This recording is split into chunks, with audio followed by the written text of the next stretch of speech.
Hi everyone, welcome back to the channel. So today we are talking about Train Valley for the Nintendo Switch. So should you choose this game or not?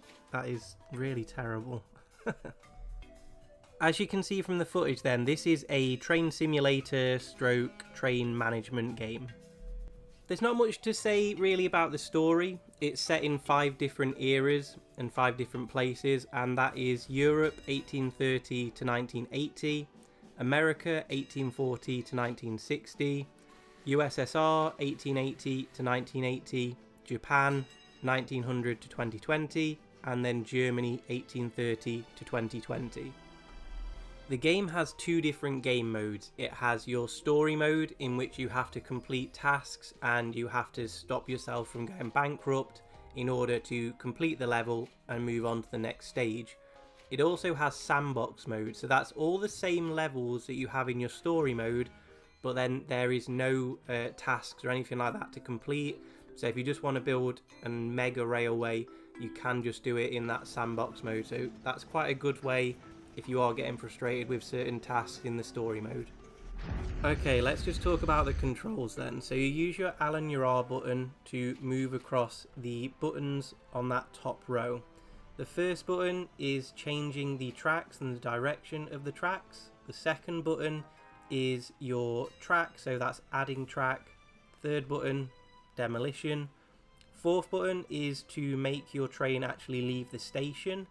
The fifth button is your train controls. So you press your train controls, then you go over to your train and select your train in order to change direction or to stop it.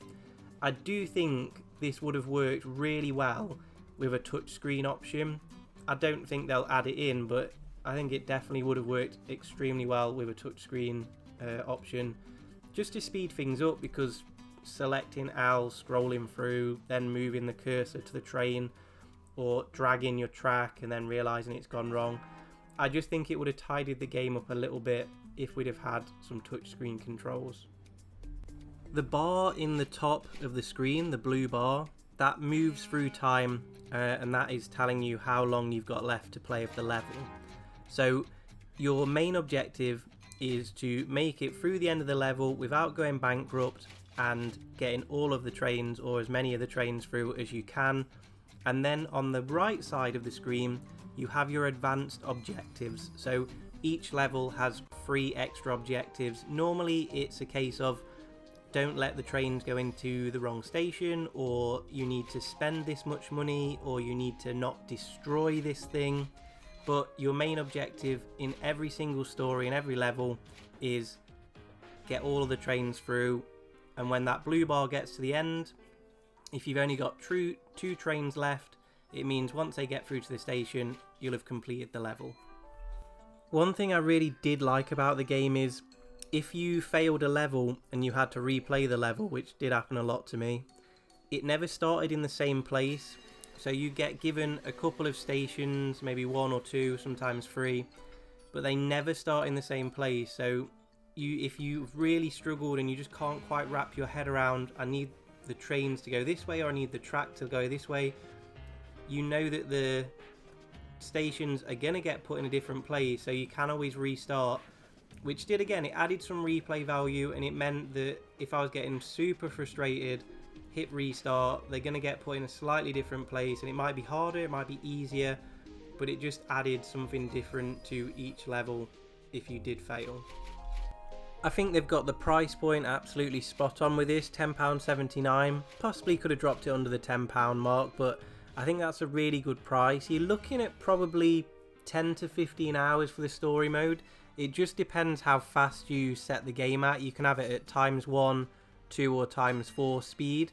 And then obviously you have got the option to play every single level as a sandbox game. So there is quite a lot of replay value when it does come to this game, so I think they got the price point really good for this one, £10.79.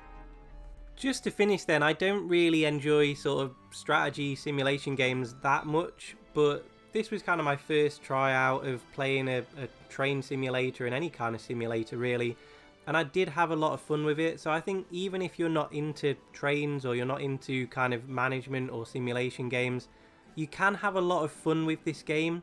It's not that expensive, and it's only a 500 meg download, so you're not going to use up that much space on the SD card or on the Switch if you are thinking about picking this one up. It's definitely one with lots of replay value, and as I say, I did enjoy my time with it. Thank you for watching the video. If you're new, obviously do hit that subscribe button. It's just kind of more of a chat about the game rather than a review of this one, because it is quite a short game and there's not too much story to it. But as I say, I did really enjoy it. Do leave a comment below if there's any other games that you think I should pick up that are in a similar style. Thank you so much, guys. I look forward to seeing you in the next video. Take care, everyone.